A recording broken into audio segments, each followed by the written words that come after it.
Hey guys, I'm back, and I created a 3-part series on magnesium and calcium, a very fascinating topic.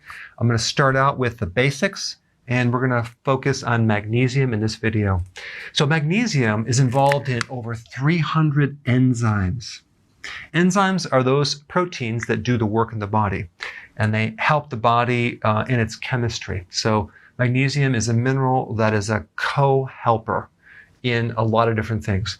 Protein synthesis, which basically making protein, hair, nails, muscle. Energy production. So magnesium is like the spark plug that allows energy to be created in the mitochondria. That's the energy factory of the cell. It's also involved in bone, muscle, nerve, and glucose, carbohydrate metabolism. You need magnesium. So if you're deficient in magnesium, you get cramps. Those cramps could be in your back, in your legs, in your calves. It could be even in the arteries. And this is why if you're deficient in magnesium, you can have high blood pressure and your arteries become stiff. When you're low in magnesium, you increase the risk of getting diabetes. Why? Because magnesium is involved in regulating insulin and preventing insulin resistance. Okay, it keeps insulin in check. So if you're low in magnesium, insulin resistance is worse. Okay, in fact, if you take magnesium, you'll improve insulin resistance to a certain degree.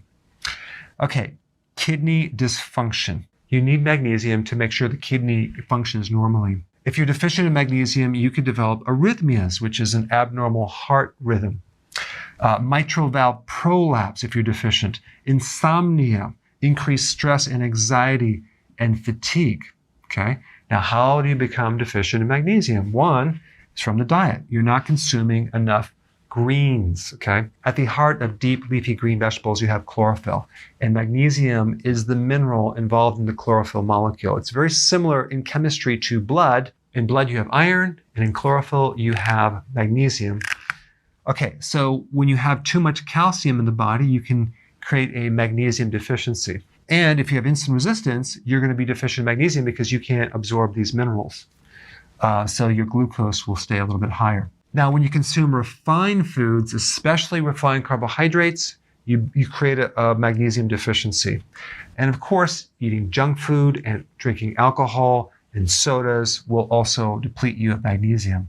If you have GI problems, whether it's an ulcer or scar tissue in your gut, or IBS, you won't be able to absorb as much magnesium. If you had a gastric bypass, you won't be able to absorb as much magnesium. Also, if you're on medications to lower acids or prevent the production of acid, as in antacids, that alone will prevent the absorption of magnesium. All right, in the next video, part 2, we're going to talk about the relationship between magnesium and calcium and magnesium and potassium.